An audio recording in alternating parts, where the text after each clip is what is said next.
warahmatullahi wabarakatuh. Alhamdulillah. Alhamdulillahilladzi bini'matihi tatimmus sholihat. Alhamdulillahi hamdan katsiran thayyiban mubarakan fihi kama yuhibbu rabbuna wa yarda. Asyhadu an la ilaha illallah wahdahu la syarikalah wa asyhadu anna Muhammadan abduhu wa rasuluh. Allahumma shalli wa sallim wa barik ala nabiyyina Muhammad wa ala alihi wa ashabihi wa man tabi'ahum bi ihsanin ila yaumiddin. Qala Allah Ta'ala fi Qur'anil Karim, a'udzu billahi samiil alim minasyaitonir rajim. Ya ayyuhalladzina amanu taqullaha wa qulu qawlan sadida yuslih lakum a'malakum wa yaghfir lakum dhunubakum wa may yuti'illaha wa rasulahu faqad faza fawzan 'adzim. Amma ba'd. Baik, teman-teman yang dirahmati Allah Subhanahu wa taala, rekan sejawat rahimakumullah.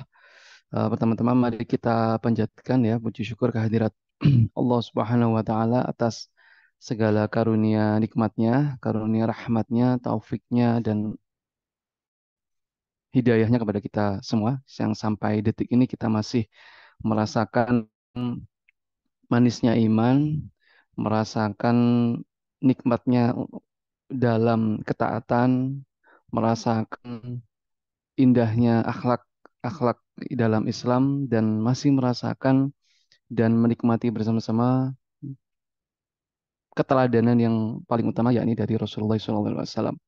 Untuk itu mari kita terus-menerus untuk senantiasa bersolawat, memberikan salam keselamatan kepada beliau, teladan utama kita ya, Nabi besar Muhammad SAW, berikut segenap para keluarganya, sahabatnya, serta para pengikutnya. Baik, hadirin teman-teman yang dirahmati Allah Subhanahu wa taala, pada kesempatan yang barokah ini kita akan masuk ke sebuah topik yang sangat besar ya, topik yang juga eh, sangat masyhur di telinga kaum muslimin apabila membaca surah Nabawiyah, dan memang ini peristiwanya sangat besar sekali.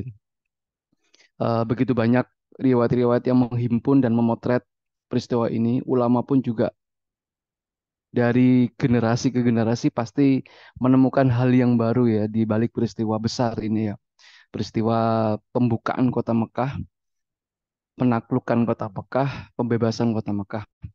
Di mana di sini begitu banyak hikmah yang bisa kita petik sebagai umat Rasulullah SAW.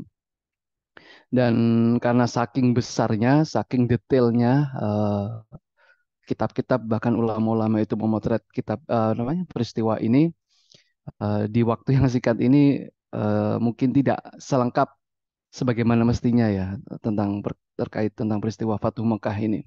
Kalau mau didetailkan akan begitu banyak mencita waktu, mungkin sampai 4 hingga 5 sesi ya. Tetapi di sini saya mencoba untuk mengambil beberapa poin-poin yang itu paling penting, urgent dan mungkin cukup umum di telinga kita, dan nanti akan coba kita potret hikmahnya seperti apa. Karena memang ini adalah peristiwa yang sangat bersejarah ya, yakni Fatuh Mekah. Eh, Terkait tentang penamaan ya Fatuh Mekah, ini adalah nama yang diberikan oleh para ulama terkait tentang peristiwa ini ya. Dan ini sebenarnya kalau kita mau mengambil hikmah dari penamaan saja itu juga sudah cukup besar ya. Bisa dibilang juga cukup unik.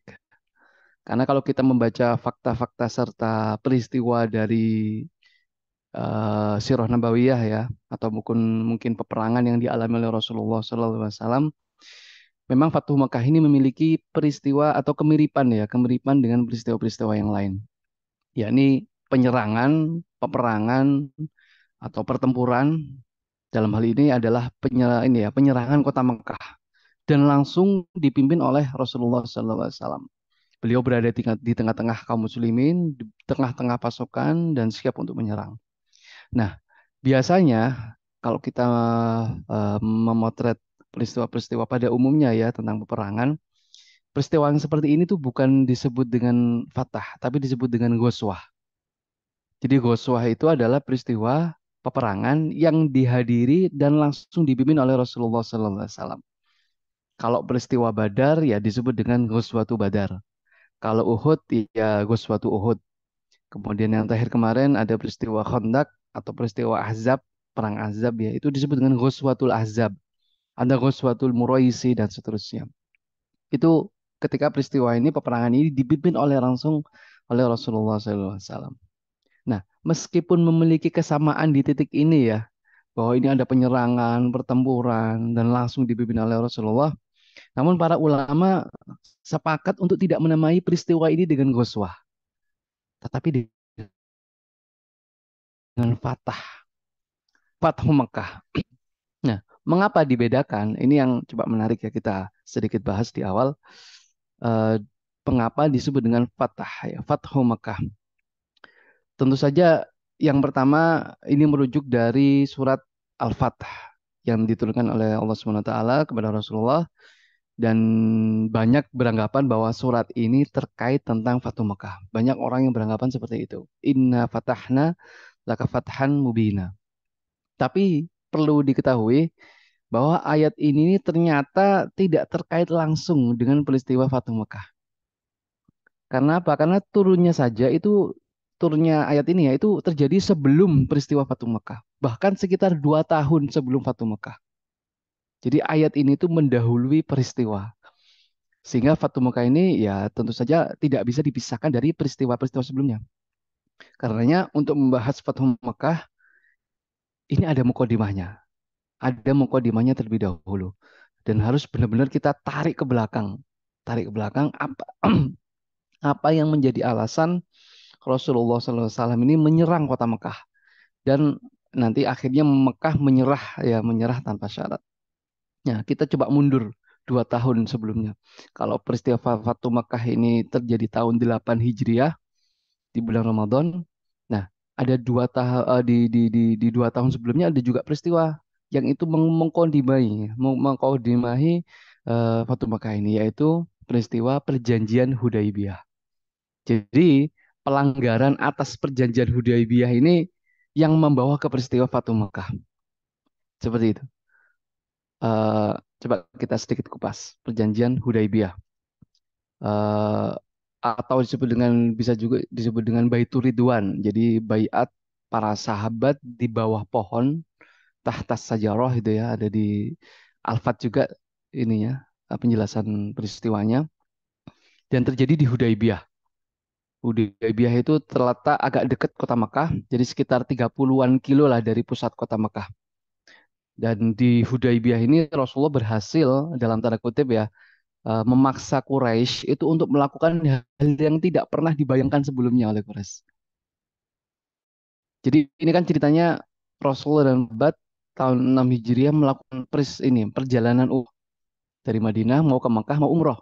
Tentu saja tidak ada misi pertempuran di situ karena umroh, cuma bawa bawa perbekalan, bawa ternak gitu ya. Tapi ternyata belum sampai masuk ke Mekah itu sudah dihalangi oleh Quraisy. Dan singkat cerita, ini juga peristiwanya juga panjang ya, perjanjian Hudaybiyah, detail juga. Tapi intinya di sini dihalangi dan kemudian terjadi kesepakatan atau perjanjian antara Madinah dengan Mekah, antara Rasulullah, kaum muslimin dengan pihak Quraisy.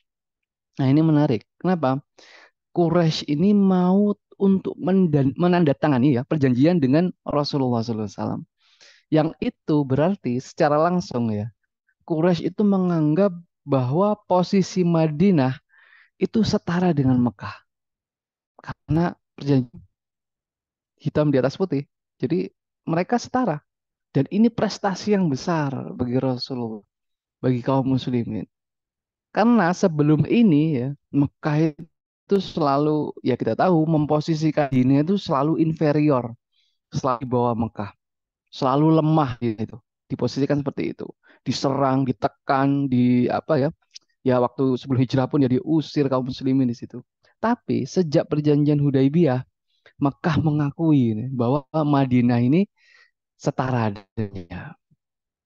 Bahkan lebih dari itu, kalau kita mau mengupas setiap isi dari perjanjian ini itu isi kandungannya itu semuanya menguntungkan Rasulullah, menguntungkan kaum muslimin, menguntungkan Madinah ketimbang menguntungkan Quraisy.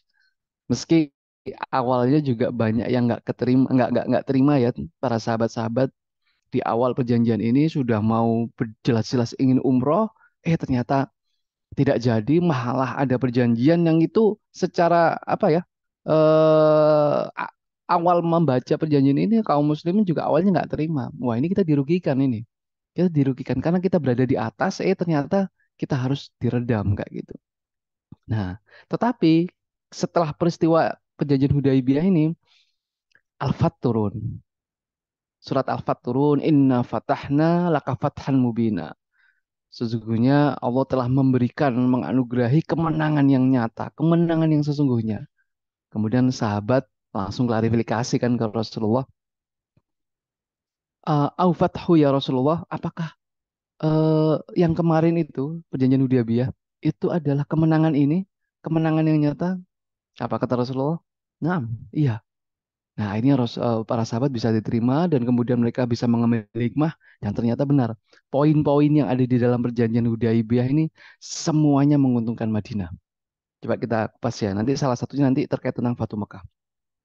Yang poin satu adalah gencatan senjata selama 10 tahun. Gencatan senjata selama 10 tahun. Yang sebelum Madinah dan Mekah itu hubungan perang, untuk saat ini break dulu. Break dulu gencatan senjata.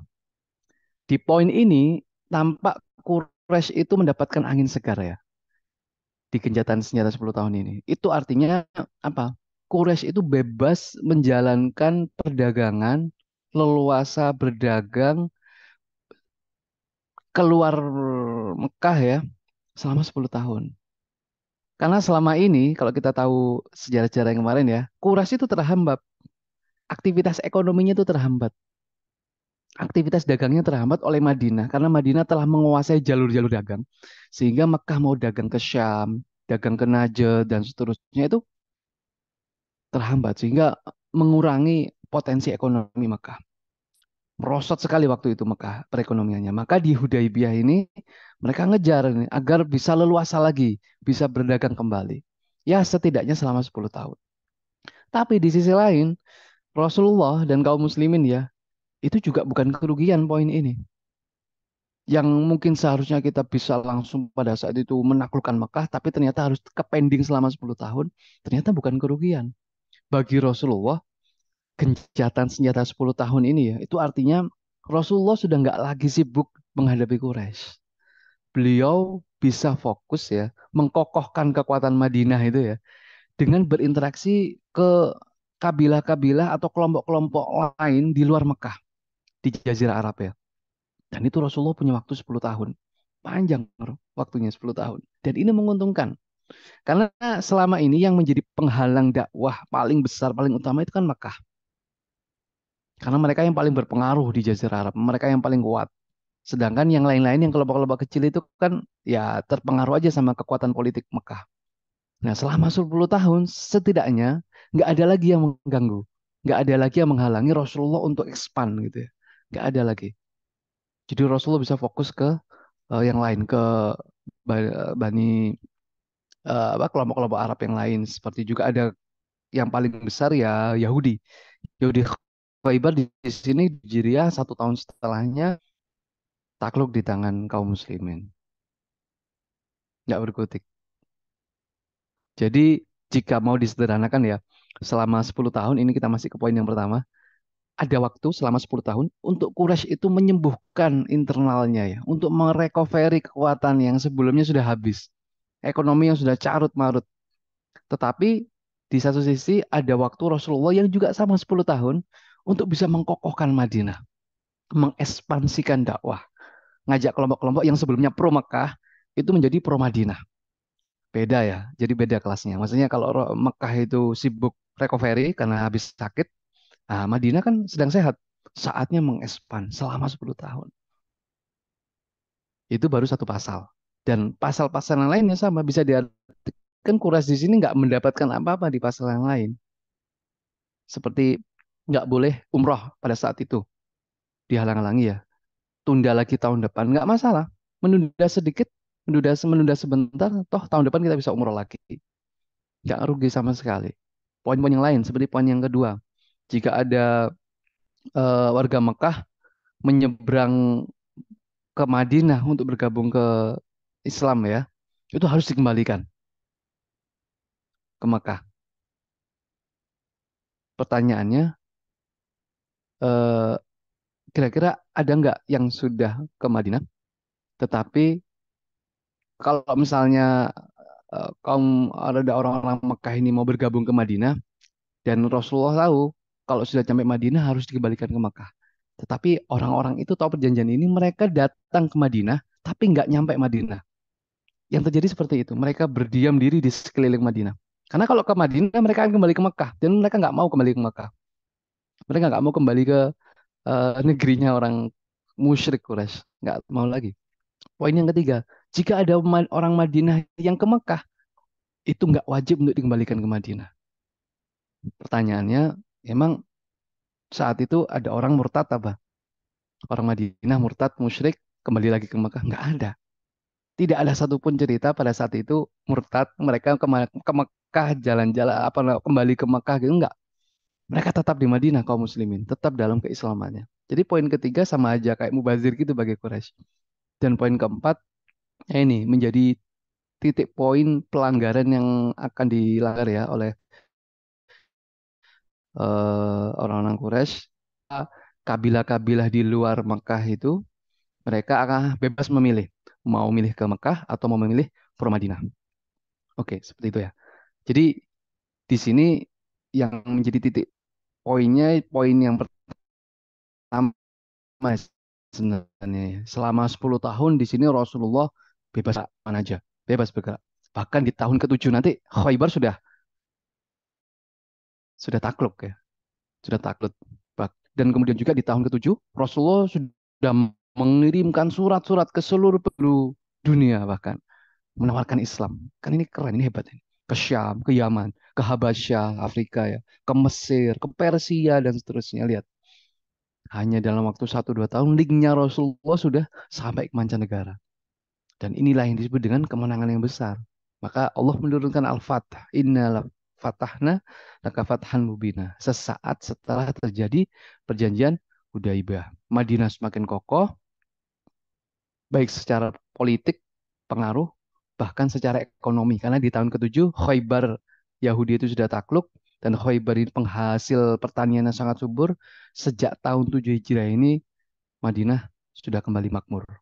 Merasakan untuk pertama kalinya rasa kenyang itu di tahun ke-7 ini, ketika Khaybar takluk. Kemudian, mengapa terjadi Fatu Mekah? Mengapa terjadi Fatu Mekah? Ternyata perjanjian genjatan senjata yang itu tertulis 10 tahun, tapi nggak sampai 2 tahun, itu Quraisy sudah melanggar. Udah nggak tahan untuk melanggar mereka itu. Kan di salah satu poinnya, perjanjian ini ya, diriwayatkan di Sahih Bukhari, salah satu pasalnya, pihak manapun yang hendak bergabung dengan kubu Muhammad, maka diperbolehkan. Juga pihak manapun yang hendak bergabung dengan Quraisy, maka juga diperbolehkan. Jadi bebas sekarang, pro Mekah atau pro Madinah. Dan betul, kabilah beberapa masih ada yang bimbang, ada yang sudah memilih gitu ya. Intinya eh, bebas milih kemana ya. Padahal rata-rata mereka masih belum masuk Islam. Ada yang sudah masuk ke Madinah, ada yang sudah menyatakan untuk berada di bawah perlindungan atau kerjasama dengan aliansinya dengan Madinah. Salah satunya yang disebut dengan suku Khuza'ah. Suku Khuza'ah. Nah, kabilah Khuza'ah ini intinya ini ya, mereka pro Madinah.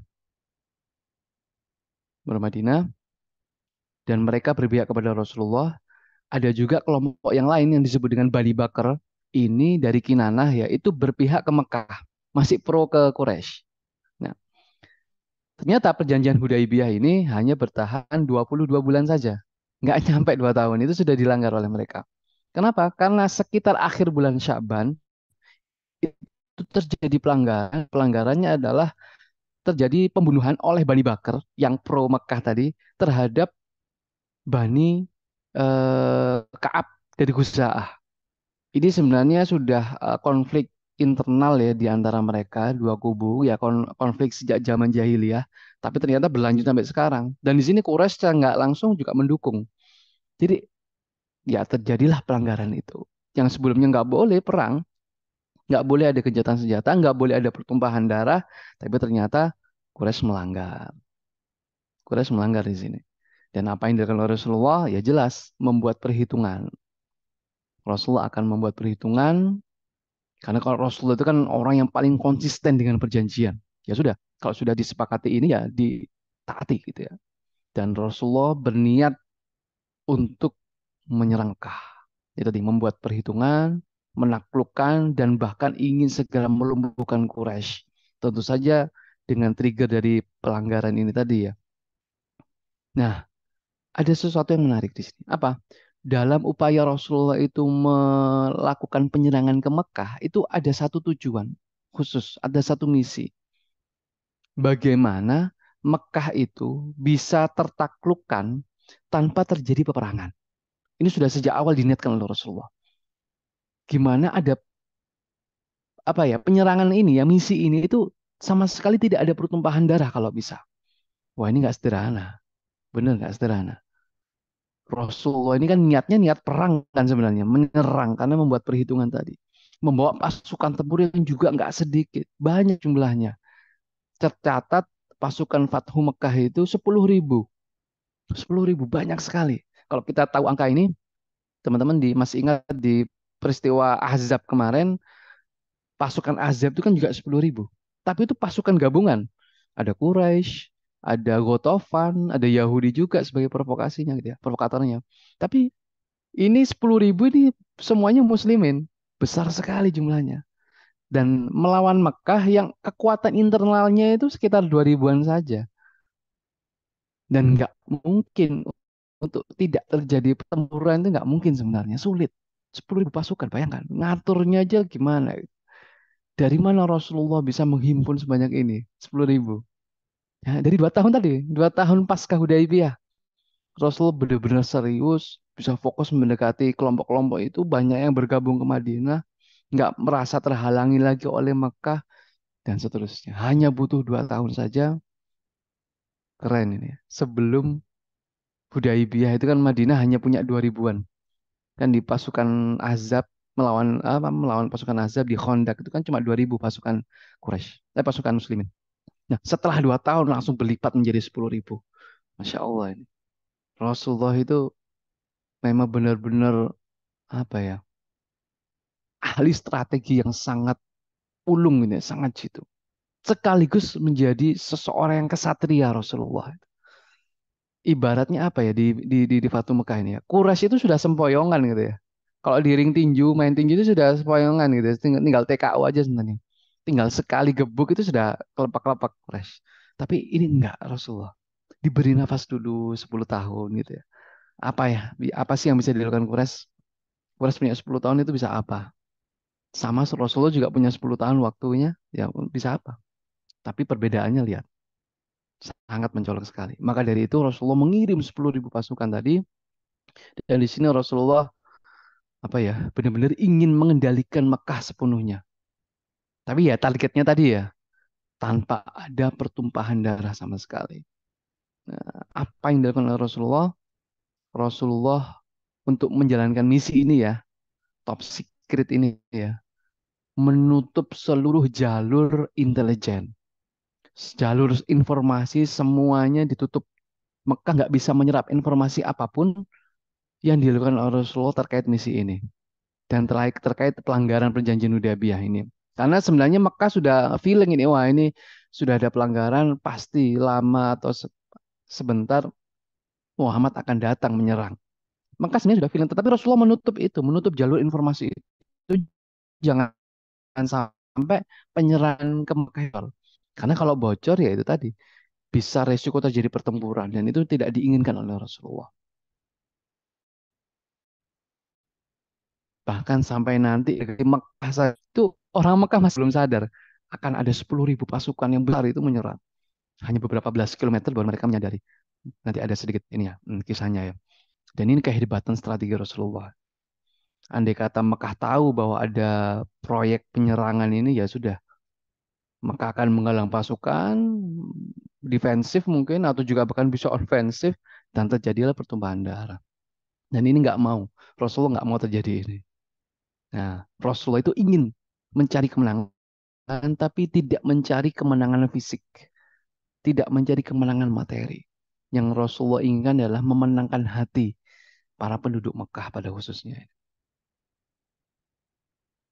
Di kitab Sirah Nabawiyah ya karangan Muhammad Ash-Shawiyani, beliau menuliskan Rasulullah ini tidak membocorkan informasi apapun ya kepada para sahabat tentang bagaimana dan kapan beliau merealisasikan pertolongan kepada Guza. Jadi perhitungan ini ya penyerangan kepada Mekah ini ke Quraisy ini nggak ada yang tahu, sahabat nggak tahu, bahkan istri-istri Rasulullah nggak tahu ini mau kemana, kapan berangkatnya itu nggak tahu. Bahkan diriwayatkan Aisyah itu cuma disuruh Rasulullah untuk membawa perbekalan, perbekalan disiapkan. Abu Bakar tahu Aisyah nyiapkan, hanya emang Rasulullah mau kemana? Karena Abu Bakar kan ayahnya Aisyah ya, Bunda Aisyah. Dan Bunda Aisyah berkata, nggak tahu. Ini Rasulullah nggak tahu mau kemana. Aku hanya disuruh menyiapkan perbekalan saja. Saking top secretnya, ini, saking benar-benar Rasulullah menyusun strateginya secara detail sampai istrinya yang di dalam rumah itu nggak tahu. Ini mau kemana ini kita. Nah, satu-satunya celah yang nyaris bocor atas misi ini adalah ini sesuatu yang dilakukan oleh Khatib bin Abi Baltah, seorang sahabat itu. Khatib bin Abi Baltah ini mengirim surat ke kerabatnya ada di Mekah karena beliau hijrah ini tidak dengan saudaranya. Saudaranya masih ada di Mekah, kerabatnya masih ada di Mekah. Dan Khatib ya feeling ini akan menyerang Mekah lah, meskipun tidak tahu detailnya. Nah, dia ini aja jaga-jaga saja, mengirim surat, mengirimnya dengan kurir seorang wanita untuk disampaikan ke keluarganya untuk berlindung. Dan ini kalau nggak salah sudah sedikit saya ceritakan ya, waktu materi perang Badar dulu. Dan ketahuan dah, ketahuan. Jibril memberitahu Rasulullah, kemudian Rasulullah pun menyuruh Zubair Ali untuk mengejar kurir ini. Ketahuan, digeledah, dibuka suratnya, ternyata yang mengirim adalah Khotib. Disidanglah Khotib ini. Bahaya, ini pelanggaran berat ini. Pelanggaran perang ini bahaya. Bahkan hukumannya ya hukuman mati. Dan benar saja ketika disidang itu Umar sudah siap-siap, izinkan aku untuk memenggal kepalanya wahai Rasulullah. Dan Rasulullah pun sebenarnya tidak melarang Umar, karena memang hukumannya adalah hukuman mati Khotib. Dan Rasulullah tunggu, kita tunda sebentar, barangkali Allah memiliki ketetapan yang lain. Apa? Kenapa? Karena Khatib ini ikut perang Badar. Dan Allah SWT memiliki kekhususan kepada kita semua yang telah mengikuti perang Badar. Dan benar, Allah mengampuni perang Badar. Jadi veteran Badar, alumni Badar itu memiliki prestis yang sangat luar biasa. Privilege yang juga enggak, yang sangat istimewa. Tapi itu tadi Khatib bin Abi Baltah ini ceroboh, hampir saja membocorkan misi penyerangan ke Mekah. Ya, satu-satunya celah ya ini saja. Yang lainnya Rasul benar-benar berhasil meredam. Tidak ada informasi yang bocor. Rasulullah SAW bertolak ke Mekah pada tanggal 10 Ramadan tahun 8 Hijriah. Pas Ramadan ini. Dengan membawa 10.000 personil. Kemudian Rasulullah dan pasukan mengawali perjalanan dengan berpuasa. Masih puasa pada saat itu. Kemudian ketika sampai di Kudait, itu ya mendekati Mekah lah ya, dekat Usfan, di sini tertulis itu Rasulullah menyuruh sahabat seluruh kaum muslimin untuk membatalkan puasa. Nah, pasukan melakukan pemberhentian terakhir, nah ini terakhir sebelum memasuki kota Mekah dan bermalam di Mar Az-Zahran, sekitar 22 kilometer dari pusat kota Mekah. Nah, sampai di titik ini sebenarnya Quraisy masih belum nyadar kalau mau diserang. Lihat, Rasulullah membawa puluhan ribu pasukan tanpa ketahuan sama sekali akan ada penyerangan, itu sebuah strategi yang sangat-sangat luar biasa. Nah, kemudian Rasulullah di sini memastikan Mekah untuk tidak berpikir untuk menggalang kekuatan dan melakukan pertempuran. Untuk itu, apa yang dilakukan oleh Rasulullah? Rasulullah menyuruh seluruh kaum muslimin yang jumlahnya 10.000 tadi untuk menyalakan obor. Satu-satu bawa obor dinyalakan, bisa terlihat puluhan ribu obor menyala di situ, di Mar Az-Zahran. Untuk apa? Nah, di sini strateginya Rasulullah. Rasulullah ingin memancing beberapa orang-orang Mekah itu untuk keluar karena ya apa ya, sebenarnya sudah ada beberapa orang-orang Mekah itu yang cari informasi keluar kan, keluar kota Mekah menanyakan kafilah-kafilah dagang apakah ada pergerakan, ternyata nggak ada kan. Tapi ketika di Mar Az-Zahran ini Rasulullah sengaja menunjukkan dirinya itu ya dan para pasukan itu agar orang-orang Mekah itu keluar dan eh, dan beberapa orang Mekah pun nanti akan dijumpai, salah satunya nanti Abu Sufyan keluar Mekah mereka dia. Dan yang kedua, kenapa harus menyalakan obor? Ya ingin memberikan sinyal aja kepada Mekah. Bahasanya kayak say war gitu ya, say war kepada orang-orang Mekah. Lihat, aku membawa pasukan sebanyak ini. Sangat besar, begitu besar. Jangan coba-coba untuk melawan. Dan benar, memang jarak yang sangat dekat itu nggak ada waktu lagi untuk Quraisy menyiapkan personil pasukan untuk melawan. Nggak ada.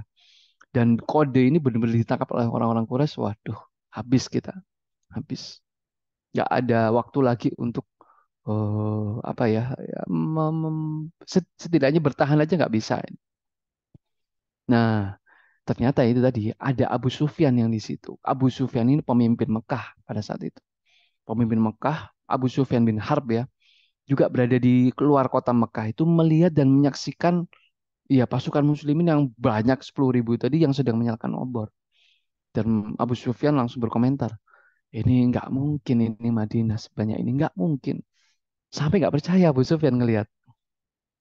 Abu Sufyan nggak percaya melihat. Karena ya sampai di titik ini sebenarnya Abu Sufyan juga gagal memetakan data gitu ya, berapa jumlah orang-orang Madinah. Nggak percaya sejumlah 10.000, sejumlah banyak ini. Dan Abbas, pamannya Rasulullah, yang itu juga sudah masuk Islam, bergabung dengan Rasulullah, itu saat itu juga berpatroli di luar barisan pasukan dan bertemulah dengan Abu Sufyan. Abbas ini bertemu dengan Abu Sufyan. Terjadilah dialog di situ. Dialognya sangat panjang ya. Tidak saya kutip detail di sini. Intinya adalah Abbas bilang gini ke Abu Sufyan. Wahai Abu Sufyan, nggak mungkin ya. Engkau tidak akan sanggup melawan Muhammad. Nggak mungkin. Dan perlu diketahui aku sudah bergabung dengan Muhammad. Karena Abbas ini kan tinggal di Mekah, nggak ikut hijrah. Dan dianggap masuk ya masih musyrik ya, tapi ternyata kalau kita membaca fakta yang ada, Abbas ini sebenarnya ya sudah Islam sejak awal, hanya dijadikan agen lah ya, kayak intelnya Rasulullah ditempatkan khusus di Mekah, nggak usah hijrah ke Madinah. Nah, Abbas melanjutkan ngomong ke Abu Sufyan ya, jika engkau ingin menjadi orang yang paling berjasa kepada penduduk Mekah, kamu harus bergabung dengan Rasulullah. Kenapa? Karena engkau nanti akan menjadi bagian yang paling menentukan agar Mekah ini tidak terjadi pergolakan, agar Mekah ini nggak binasa, tidak bertumpah darah.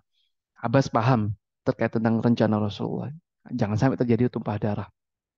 Jadi bagian dari rencana kaum muslimin juga kan. Kemudian Abu Sufyan mikir, mikir bertimbang, dialognya sebenarnya panjang ya, tapi pada akhirnya Abu Sufyan di sini bersedia untuk bertemu dengan Rasulullah. Baiklah, pertemukan aku dengan Muhammad. Nah, Abbas itu sedang menunggangi keledainya Rasulullah. Di belakang ada Abu Sufyan. Dan dua orang ini ingin menghadap Rasulullah kan. Abbas ini mengendarai keledainya Rasulullah itu sengaja. Agar apa? Agar apa ya? Kaum muslimin yang melihat Abu Sufyan di belakangnya Abbas itu tidak bergejolak. Karena ya Abu Sufyan pemimpin besar.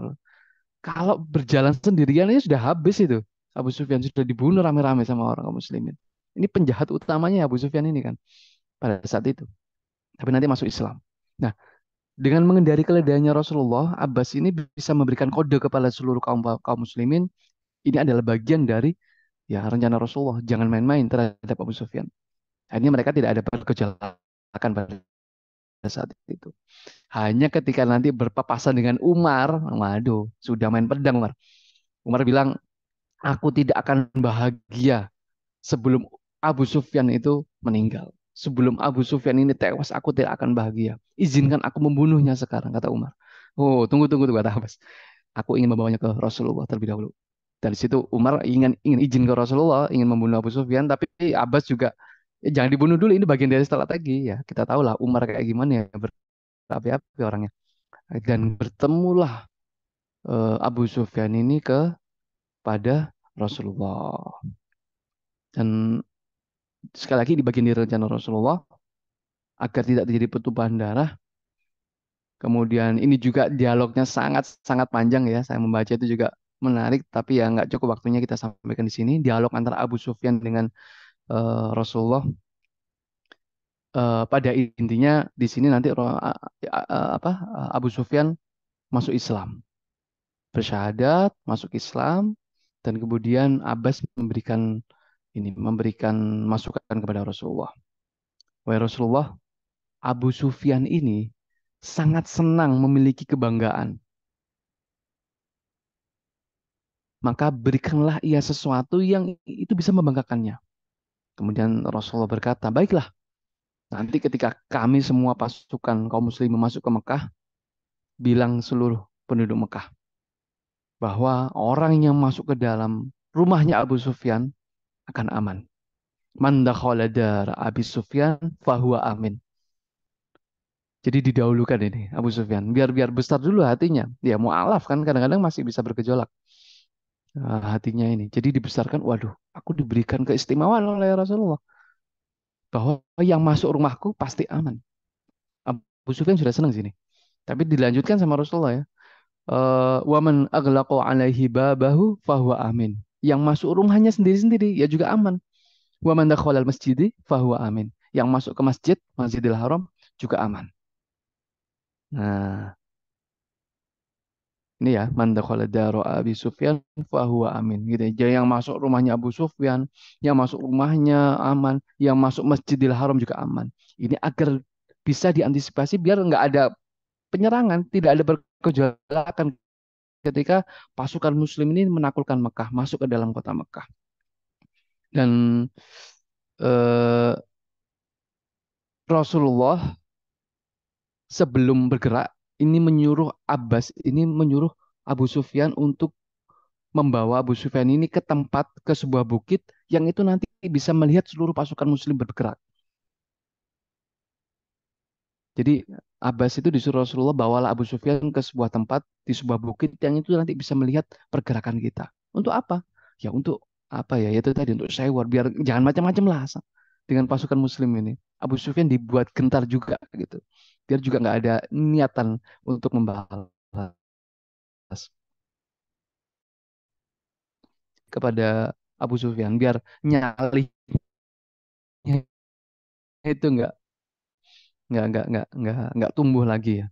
Nah, setiap rombongan datang rombongan besar itu semuanya kan pasukan ini dibagi beberapa peleton gitu lah oleh Rasulullah. Bergerak. Abu Sufyan penasaran, wah banyak sekali. Kemudian ada yang melewati Abu Sufyan itu ya. Abu Sufyan tanya ke Abbas, siapa mereka? Kemudian Abbas menjelaskan, itu Bani Sulaim. Kaget Abu Sufyan, apa? Bani Sulaim sudah masuk Islam gitu ya. Nggak kebayang di sini Abu Sufyan. Ternyata rombongan pasukan yang besar juga nanya lagi Abu Sufyan, siapa itu? Dari mana mereka? Mereka dari Muzainah, kata Abbas.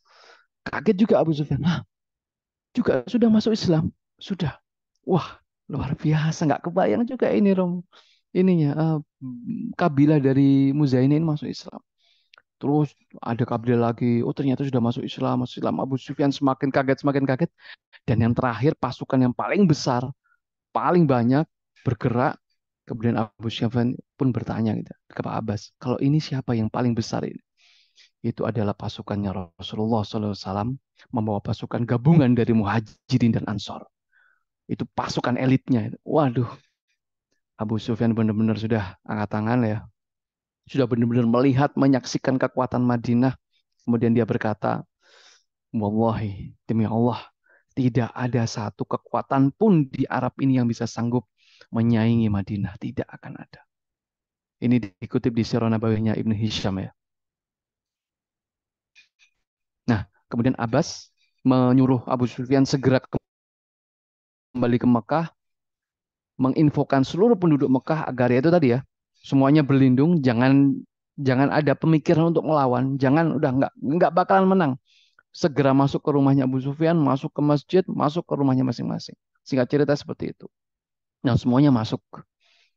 Nah, kemudian Rasulullah membagi pasukan ini ya. Ada Zubair bin Awam ini berada di sayap kiri melalui pasukan berkuda. Apa sayap kiri itu daerah mana ya? Saya lupa ya namanya. Kemudian pasukan kedua ada Khalid bin Walid. Wah, panglimanya ini sudah masuk Islam ya, Khalid menuju sayap kanan untuk masuk ke Mekah. Masuknya dari arah bawah Mekah, dari arah selatan. Kalau arah selatan itu berarti dari mana ya? Belakangnya, kalau teman-teman tahu peta Mekah ya. Kalau arah selatan ini berarti ya belakangnya Hilton dulu itu ya, apa Grand Zamzam Tower itu ya, menara yang besar itu. Nah, dari daerah situ untuk masuk ke Mekah. Sedangkan Rasulullah membawa pasukan masuk dari arah utara, dari arah atas, seberangnya Bukit Marwah. Masuk dari situ, kemudian bertemu dalam satu titik. Satu titik. Pertanyaannya adalah, adakah perlawanan? Ternyata ada. Perlawanannya cuma kecil aja. Beberapa tokoh Quraisy ini ada yang nekat memberi perlawanan. Ya nggak banyak, cuma apa ya, ya puluhan aja ya. Ya mungkin sampai belasan aja.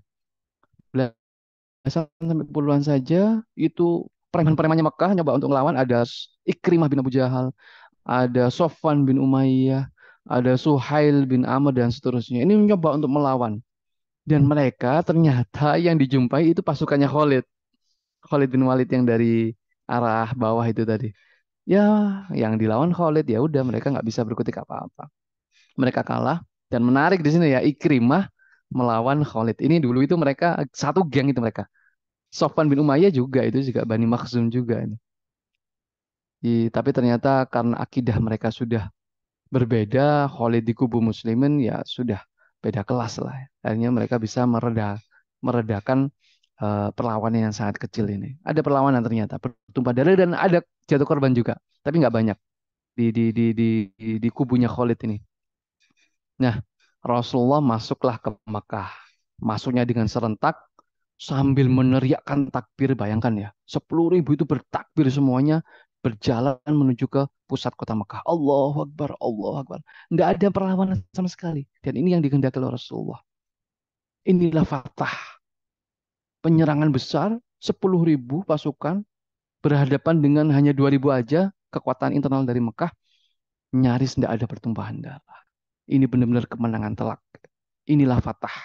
Sekali lagi, ini nggak mudah. Ini strategi perang yang nggak gini ini nggak mudah. Esensinya di sini Rasulullah benar-benar ingin mengendalikan Mekah.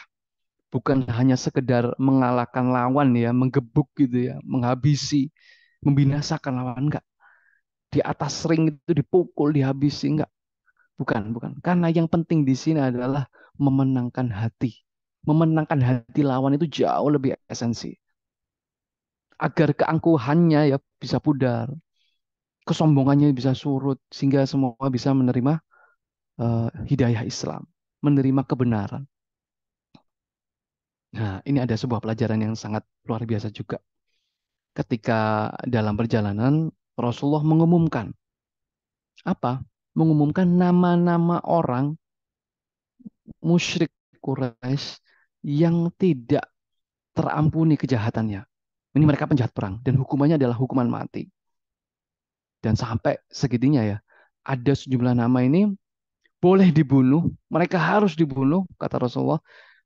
Bahkan ketika mereka berlindung di kiswa Ka'bah itu ya halal darahnya untuk dibunuh. Yang jelas ini kan misi damai ya, teman-teman. Ini misi damai, aturannya jelas. Yang di rumah Abu Sufyan selamat, yang masuk masjid selamat, semua aman. Tapi Rasulullah mengumumkan di sini, kecuali Allahu Akbar. Ya Rabbi ya Karim, ada yang dikecualikan. Ada yang dikecualikan. Ada beberapa orang di sini terhitung empat ya, empat tokoh. Tapi di beberapa referensi sampai belasan. Tapi ternyata belasan ini beberapa itu ininya pelayannya, pelayan dari tokoh-tokoh Mekah ya.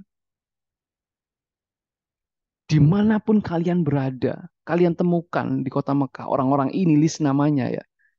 Ada Ikrimah bin Abi Jahal yang tadi itu ya. Ada Abdullah bin Khattal, ada Makis bin Sobah, dan ada Abdullah bin Sa'id bin Abi Sarah. Ketemu orang ini wajib dibunuh. Jelas. Perintah Rasulullah jelas, bunuh sekalipun mereka berpegangan dengan kiswah Ka'bah. Apa pelajarannya di sini? Terkesan mengerikan gitu ya Rasulullah. Tapi kalau kita mau berpikir objektif ya, ini saya memandang ini adalah sebuah kesempurnaan. Sebuah kesempurnaan dari Rasulullah.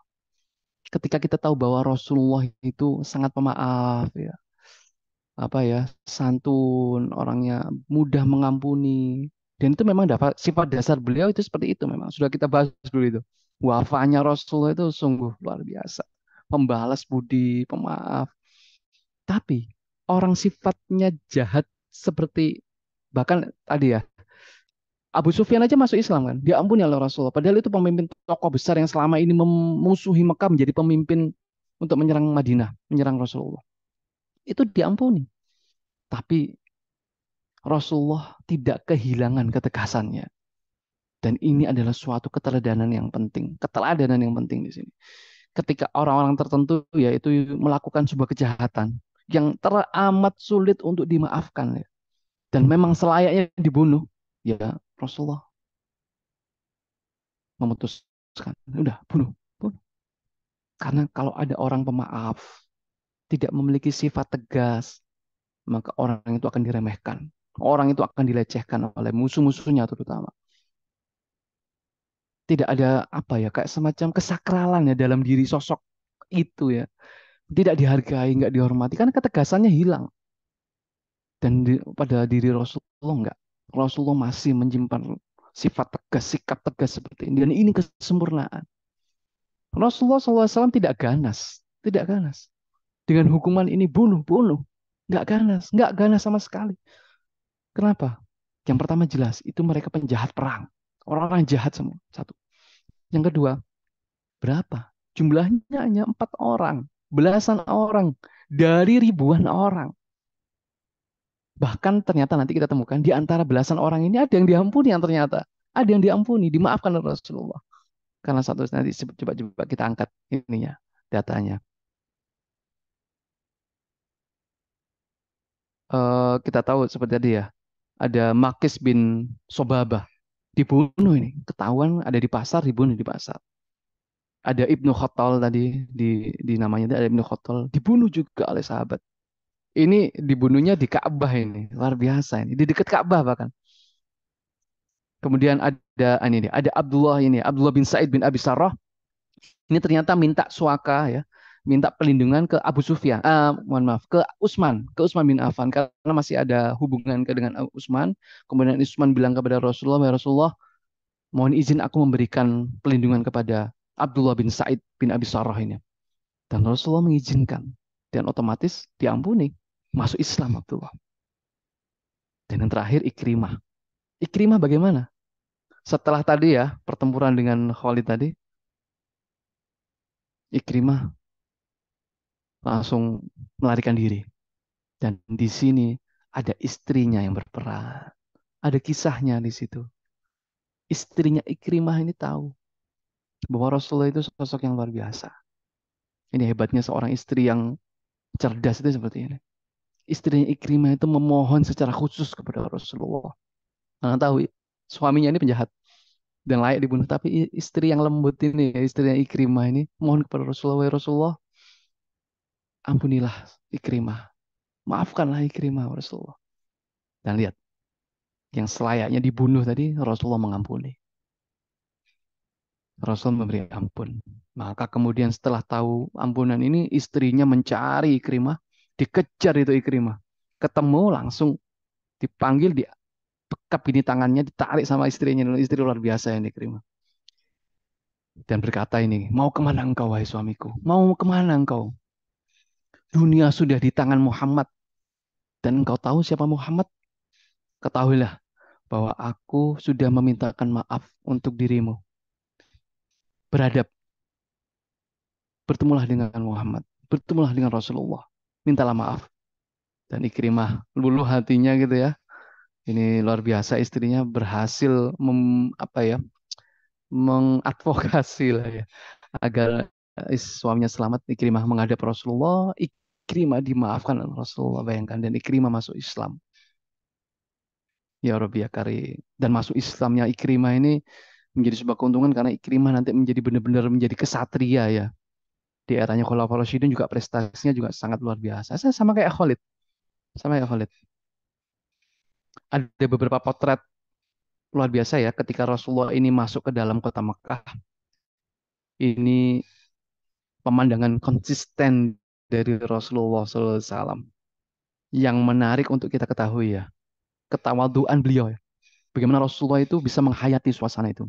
Ketika Rasulullah itu muncul di Mekah menjadi seorang pemenang, salah satu apa ya, satu kota itu memusuhinya kan, mengusirnya, memeranginya, bahkan yang berkali-kali juga mencoba untuk membunuh Rasulullah. Dan Rasulullah datang ke Mekah dengan sebagai pemenang ya, pemenang telak bahkan di tempat yang suci itu ya, di tanah yang suci, tempat kelahirannya Rasulullah, kampung halamannya Rasulullah, kiblat selama ini Rasul dan kaum muslimin. Rasulullah masuk dengan menunjukkan ketawaduannya, kekhusyuan yang sangat luar biasa. Bukan dengan sombong, angku, gagah, selayaknya seorang yang sudah habis menang perang itu enggak. Dan diriwayatkan dalam Al-Hakim di sini, Rasulullah berhenti sesaat di Zutwa. Beliau lalu masuk ke dalam kota Mekah dengan menundukkan kepalanya hingga hampir kepalanya menyentuh punggung dari tunggangannya, dari untanya itu. Merendahkan diri kepada Allah atas segala karunia kemenangan yang diberikan kepadanya. Bisa kebayang nggak? Bisa kebayang. Beliau masuk dan diikuti seluruh pasukannya itu ya. Dan dengan kerendah hatiannya itu ya. Sebagai bentuk syukur kepada Allah atas segala apa yang telah diterimanya, dialaminya selama ini.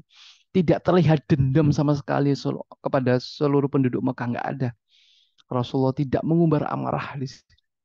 Luar biasa. Itu satu. Ada kedua, peristiwa potret pemandangan yang menarik. Ini diriwayatkan oleh Ibnu Umar. Abdullah bin Umar menuturkan Rasulullah masuk ke kota Mekah dari arah atas tadi ya, dari arah Bukit Marwah itu ya. Itu menunggangi unta sambil gonceng dua orang. Siapa? Usama bin Zaid, Usama bin Zaid bin Harisah, dan Bilal, Bilal bin Rabah. Kelihatannya biasa ya, tapi di sini kalau kita jadi orang Quraisy Mekah ini pemandangan nggak biasa ini. Rasulullah ingin memberikan pelajaran kepada penduduk Mekah, pada orang musyrik Mekah itu bahwa mereka ingin dihapus kecongkakannya, kesombongannya itu ingin Rasulullah benar-benar hapus. Tokoh-tokoh bangsawan itu yang dulu jahat-jahat sama Rasulullah, dengan kelebihannya mereka layak sombong, layak untuk angkuh, layak untuk melemahkan orang lain. Begitu Rasulullah itu masuk sebagai pemenang, lihat, lihat siapa yang dibonceng Rasulullah. Siapa yang nempel sama Rasulullah sebagai pemenang perang itu.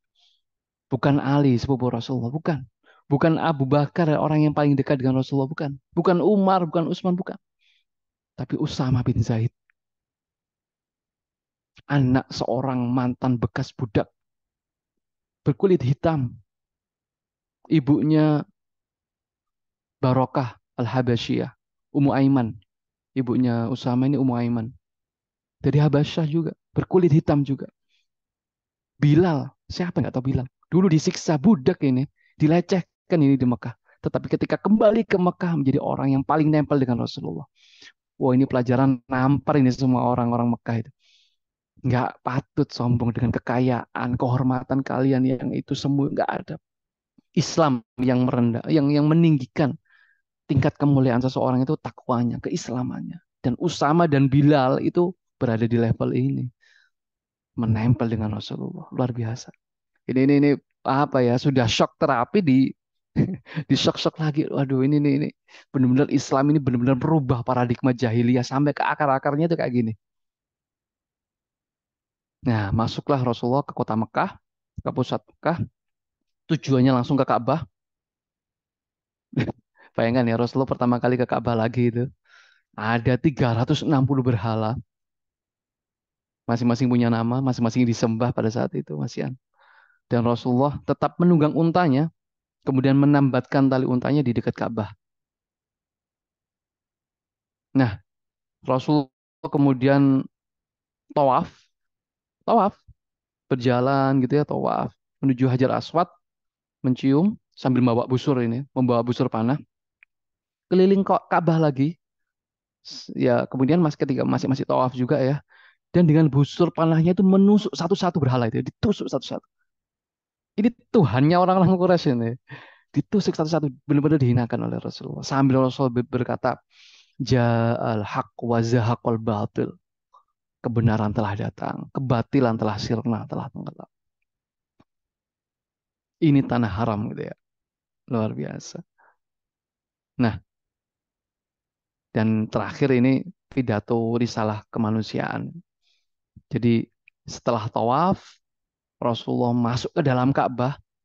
Ini juga ada banyak peristiwa-peristiwanya, detail ya mungkin teman-teman nanti bisa baca di buku Sirah. Di dalam Ka'bah ada apa yang dilakukan Rasulullah di dalam Ka'bah. Sholat yang jelas. Dan yang naik ke Ka'bah itu tetap dengan Usama sama Bilal tadi yang dulu budak itu dimuliakan untuk menaiki Ka'bah. Ka'bah itu sakral kan bagi orang Quraisy.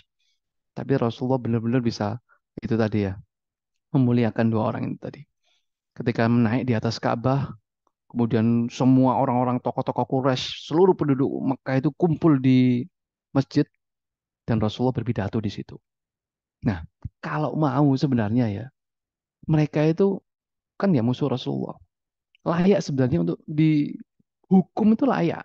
Sah-sah saja. Dan Allah mengizinkan, meskipun ini tanah haram, tetapi semua orang-orang itu bersalah, mengusir Rasulullah dan kaum muslimin, menghinakan, kemudian membunuh, ingin membunuh dan seterusnya. Itu layak dihukum, layak dibinasakan. Bahkan bisa dibantai sekarang juga itu sah-sah saja. Rasulullah bisa memilih itu. Tapi Rasul ternyata tidak memilih pilihan itu. Rasulullah naik ke atas Ka'bah, kemudian berpidato, wahai segenap orang Quraisy, ya masyarul Quraisy, mata dunun. Rasulullah tanya ini, enaknya kalian ingin aku apakan? Wah itu sudah gemeteran mereka menganggap bahwa aduh ini habis ini. Kita akan dihukum mati. Sudah kayak gitu ditanyai sama Rasulullah. Kalian itu enaknya aku apakan? Wah, apa tambah nggak ciut tuh nyalinya. Kemudian mereka berkata, eh ya akun karim, ya ibnu akhin karim. Wahai Muhammad, engkaulah saudara kami yang paling mulia. Engkaulah anak dari saudara-saudara kami yang paling mulia. Ini bahasanya orang kalah lah ya. Sudah nggak bisa berkata-kata lah. Bisanya cuma muji-muji aja. Dipuji-puji. Kemudian Rasul juga bertanya terus. Bertanya beberapa kali. Jawabannya sama. Engkaulah yang paling mulia, wahai Muhammad. Engkaulah saudara, anak dari saudara-saudara kami yang paling mulia. Gitu seterusnya. Kemudian Rasulullah menutup dengan sebuah statement yang sangat luar biasa. Wahai orang-orang Quraisy, al-yaum akul kama qala Yusuf li ikhwati. Wahai orang-orang Quraisy, pada hari ini aku akan berkata sebagaimana dulu Yusuf berkata kepada saudara-saudaranya. Ingat ya kisahnya Nabi Yusuf. Yusuf itu benar-benar sudah mau dibunuh, diusir, dan akibat dari perlakuan saudaranya ini Yusuf hidupnya sepanjang lama itu nggak enak semua. Jadi budak, dijual, di jadi apa ya, difitnah, mau dizina, ternyata masuk penjara. Itu kan nggak enak semua. Hanya gara-gara perlakuan dari saudara-saudaranya Yusuf. Begitu juga dengan orang-orang Quraisy ini semua jahat-jahat semua kepada Rasulullah. Dan Rasulullah mengkopi apa yang dikatakan oleh Nabi Yusuf kepada saudaranya. Apa? Di surat Yusuf ya. Eh, La tasriba alaikumul yaum. Yaghfirullahu lakum wa arhamur rahimin. Hari ini tidak ada kesalahan lagi buat kalian. Kalian aku ampuni, kalian aku maafkan. Semuanya itu ribuan orang itu dimaafkan oleh Rasulullah. Dan sesungguhnya Allah adalah maha pengasih dan maha yang paling kasih. Idhabu fa antumul tulaqo. Sudah bubar semuanya. Pergi semuanya. Kalian semua aku bebaskan. Yang luar biasa ya. Rasulullah bisa memaafkan, memilih untuk memaafkan ketika bisa atau sanggup untuk membalas. Dan sah-sah saja untuk membalas. Tapi Rasulullah memilih untuk memaafkan. Kata-kata ini cukup ya untuk meluluh lantakkan keangkuhan orang-orang Quraisy yang mereka beranggapan waduh ini sudah habis, sudah mati kita. Tapi ternyata Rasulullah ampuni, luar biasa. Rasulullah berhasil menaklukkan hati mereka sebelum menaklukkan fisik mereka. Maka ini Mekah yang menjadi inspirasi dan simbol perlawanan kepada dakwahnya Rasulullah. Hari itu benar-benar terbalik.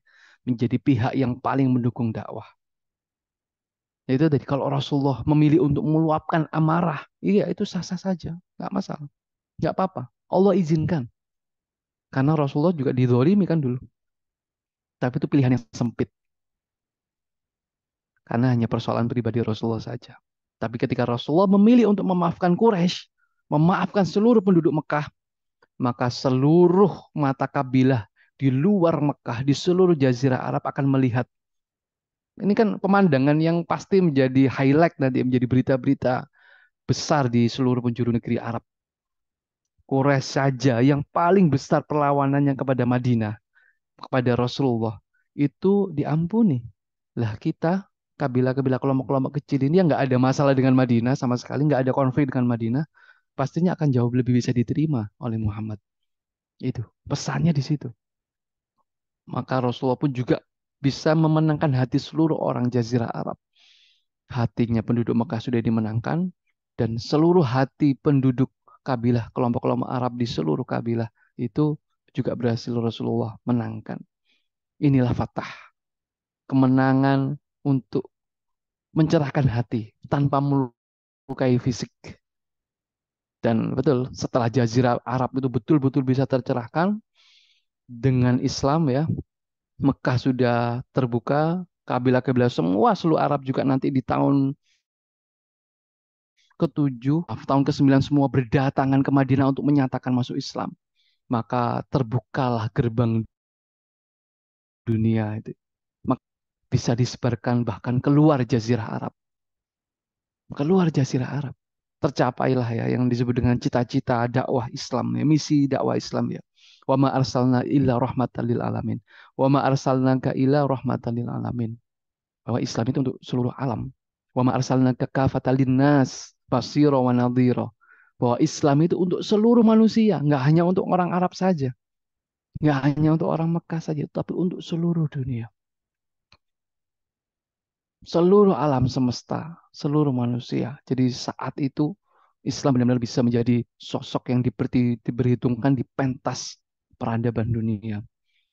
Itu terbuka, semuanya terbuka. Bukan dengan penaklukan fisik, tapi dengan penaklukan hati di peristiwa Fatu Mekah. Dan ya sudah selesai misi Rasulullah, selesai tugas Rasulullah. Dan setelah peristiwa ini kan turun surat An-Nasr. Idza jaa nasrullahi wal fath. Sesungguhnya telah datang pertolongan dan kemenangan dari Allah Subhanahu wa taala. Kemenangan yang nyata. Mekah sudah bisa dibuka, seluruh jazirah Arab masuk Islam. Seharusnya senang kan ya, seharusnya. Tapi tidak buat beberapa sahabat ketika surat An-Nasr turun ini, terutama Abu Bakar ya, Abu Bakar menangis. Ditanya sama sahabat yang lain, kenapa wahai Abu Bakar menangis? Kita sedang dalam kondisi euforia, kemenangan, semuanya masuk Islam, semuanya tercerahkan hidayah. Kita harus senang kan seharusnya. Tapi di sini Abu Bakar mendengar surat An-Nasr turun langsung menangis. Apa kata Abu Bakar? Ya, kita sudah menang. Itu berarti tugas Rasulullah telah selesai. Kalau tugas Rasulullah telah selesai, berarti Rasulullah tak lama lagi akan meninggalkan kita. Itu mungkin yang bisa saya sampaikan. Kurang lebihnya mohon maaf. Saya kembalikan kepada moderator. Allah Ta'ala alam bisawab. Jazakallah khair Ustaz Dr. Faisal Mahdi yang telah memaparkan secara gamblang dan sangat detail, walaupun memang yang disampaikan tadi mungkin harusnya melalui 4 atau 5 pertemuan ya, mengenai Fathu Makkah. Alhamdulillah cukup detail disampaikan oleh Ustaz Faisal Mahdi. bagaimana perjalanan Rasulullah sampai dengan membuka kota Makkah dan selanjutnya Islam dapat menyebar ke seluruh penjuru dunia di luar Jazirah Arab termasuk juga sehingga kita dapat menerima Islam itu di Indonesia dan negara-negara Muslim mayoritas yang lainnya. Alhamdulillah. Mungkin ada hadirin yang ingin bertanya, berdiskusi, atau menyampaikan pendapat. Dipersilakan bisa secara langsung atau melalui kolom chat.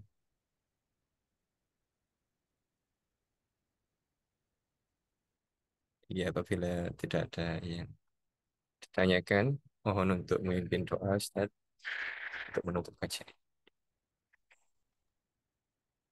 Baik, kita sempurnakan dengan doa bersama-sama ya. Kita awali dengan beristighfar. Astagfirullahaladzim, astagfirullahaladzim, astagfirullahaladzim, astagfirullahaladzim. Hamdan yu'afi ni'amahu yukafi mazidah. Ya Rabbana lakal hamdu kama yanbaghi li jalali wajhika wa 'azimi sultanik. Subhanaka la ilma lana illa ma 'allamtana innaka antal alimul hakim.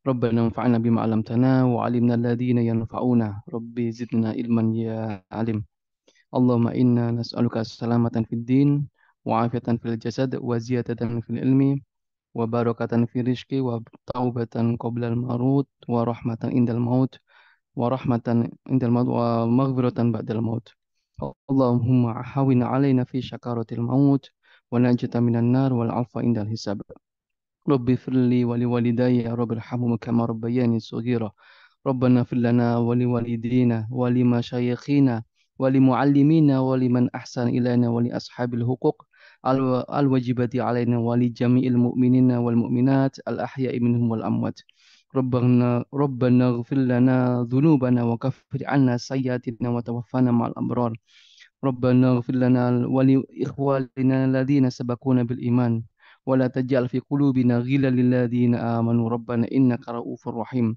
اللهم لا تدع لنا ذنبا إلا غفرته ولا هما إلا فرجته ولا حاجة إلا قضيتها يا رب العالمين اللهم إنا نسألك خير ما سألك منه نبيك محمد صلى الله عليه وسلم وأعوذ بك من شر ما استعاذك منه نبيك محمد صلى الله عليه وسلم وأنت المستعان وعليك البلاغ ولا حول ولا قوة إلا بالله ربنا آتنا في الدنيا حسنة وفي الآخرة حسنة وقنا عذاب النار سبحان ربك رب العزة عما يصفون وسلام على المرسلين والحمد لله رب العالمين. Alhamdulillah, matur sangat Ustaz. Kita tutup kajian pada pagi hari ini dengan bacaan hamdalah. Alhamdulillah. Alhamdulillah Rabbil Ini Alamin. istighfar, astagfirullah. Dan doa jadi Subhanallahumma Bismillahirrahmanirrahim. Subhanakallah asyhadu wa an la bihamdika asyhadu an la ilaha illa anta ilaha astaghfiruka wa atubu ilaik. Terima kasih dan mohon maaf atas segala kekurangan. Ihdinas siratal mustaqim. Assalamualaikum warahmatullahi wabarakatuh. Waalaikumsalam Sangat warahmatullahi Waalaikumsalam wabarakatuh. warahmatullahi wabarakatuh. konten ya konten. Oke.